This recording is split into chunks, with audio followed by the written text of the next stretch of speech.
Good morning to all. 7th class में हमने भूगोल का 5वां अध्याय शुरू किया था, जल। इसमें हमने जल चक्र के बारे में पढ़ा। पृथ्वी पर कितना जल है, कितने प्रतिशत भूमि है वो हमने जाना। कितने महाद्वीप हैं, कितने महासागर हैं, कितना पानी पीने योग्य है और तरंगे क्या है। हमने सुनामी के बारे में भी यहाँ पर पढ़ा था कि जब भूकंप, ज्वालामुखी उद्गार या भूस्खलन के कारण जब महासागर की तरंगें बहुत ऊंची उठती हैं तो सुनामी आती है। यहाँ पर ये एग्जाम्पल दिया गया है कि 2004 में हिंद महासागर में जो सुनामी आई थी उससे जान माल का बहुत ज़्यादा नुकसान हुआ था। सुनामी के कारण भारत में कितने लोगों की जानें गई, कितनी इसकी तीव्रता थी। भूकंप के कारण ये सुनामी आई थी और कितने किलोमीटर पर आर के तेज़ी से ये चल रही थी, जिसने कि तबाही मचा दी थी। 100 से अधिक 100 वर्षों से इनकी सबसे विनाशकारी सुनामी ये थी।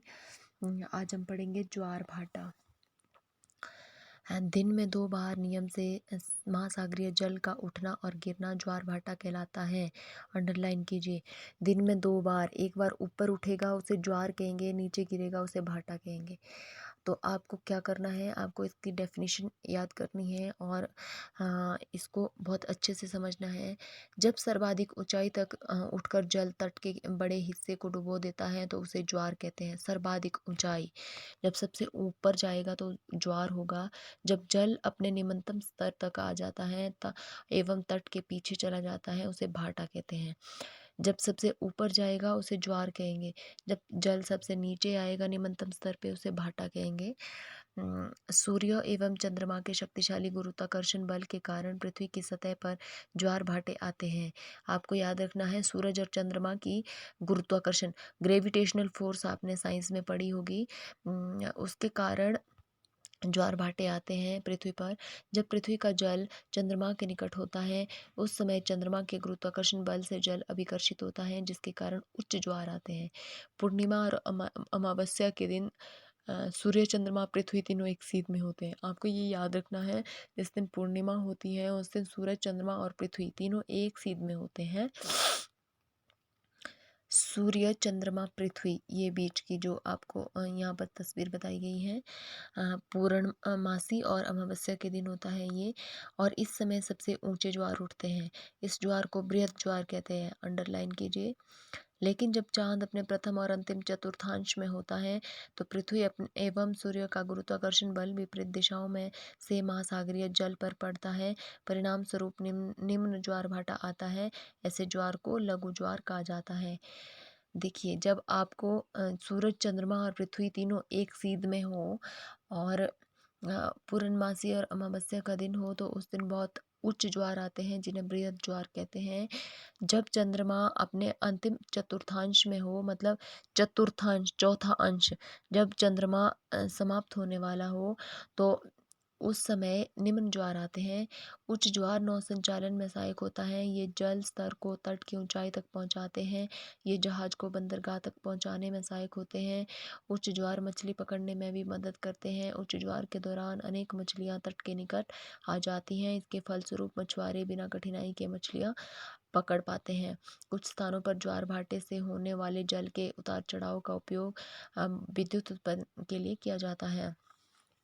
हमने सुनामी के बारे में पढ़ा, जो कि महासागर के जल में भूकंप, भूस्खलन, इस तरह की जो घटनाएं होती हैं उसके कारण जब जल ऊपर उठता है तो भयंकर सुनामी आती है।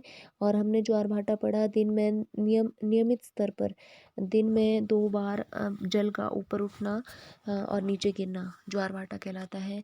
अब हम आते हैं महासागरीय धाराएं। महासागरीय धाराएं निश्चित दिशा में महासागरीय सतह पर नियमित रूप से बहने वाली जल की धाराएं होती हैं। महासागरीय धाराएं गर्म या ठंडी हो सकती हैं। अंडरलाइन कीजिए। सामान्यतः गर्म महासागरीय धाराएं भूमध्य रेखा के निकट उत्पन्न होती हैं एवं ध्रुवों की ओर प्रभावित होती हैं। मैंने आपको बताया है, जो विषुवत वृत्त है उसे ही भूमध्य रेखा कहते हैं भूमध्य मतलब धरती के मध्य में जो खींची गई है, वहाँ बहुत ज़्यादा गर्मी होती है, इसलिए वहाँ गर्म धाराएँ चलती हैं। ठंडी धाराएँ ध्रुवों या उच्च अक्षांशों से उच्च उष्णकटिबंधीय या निम्न अक्षांशों की ओर प्रभावित होती हैं। ठंडी धाराएँ जो होती हैं ध्रुव होते हैं उत्तर और दक्षिण में, पूरब और पश्चिम में। जो बाहर के जो जितने भी आपको स्थान दिखाए गए हैं जहाँ पर मैं एरो लगा रही हूँ, वो होते हैं ध्रुव, और बीच में होता है यहाँ पे विषुवत वृत्त। जो गर्म धाराएँ हैं वो यहाँ से ऊपर की ओर चलेगी, ठंडी धाराएँ हैं वो ऊपर से नीचे की ओर चलेगी। हाँ, आपको यहाँ पे बताया गया लेब्राडोर महासागरीय धाराएँ शीत जल धाराएँ हैं, सॉरी, ठंडी धाराएँ ध्रुवों या उच्च अक्षांशों से उष्णकटिबंधीय या निम्न अक्षांशों की ओर प्रभावित होती हैं। लेब्राडोर महासागरीय धाराएँ शीत जल धाराएँ होती हैं, जबकि गल्फ स्ट्रीम गर्म जल धाराएँ होती हैं। महासागरीय धाराएँ किसी क्षेत्र के तापमान को प्रभावित करती हैं। गर्म धाराओं से स्थलीय सतह का तापमान गर्म हो जाता है। जिस स्थान पर गर्म एवं शीत जलधाराएँ मिलती हैं वह स्थान विश्व भर में सर्वोत्तम मत्स्यन क्षेत्र माना जाता है। जापान के आसपास एवं उत्तर अमेरिका के पूर्वी तट इसके कुछ उदाहरण हैं।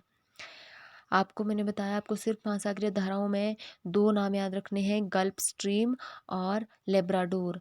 जहाँ गर्म और ठंडी जल धाराएँ मिलती हैं वहाँ कोहरे वाला मौसम बनता है। इसके फलस्वरूप नौ संचालन में बाधा उत्पन्न होती है। क्वेश्चन आंसर्स हम कल करेंगे। चैप्टर आज हमारा कंप्लीट हो गया है।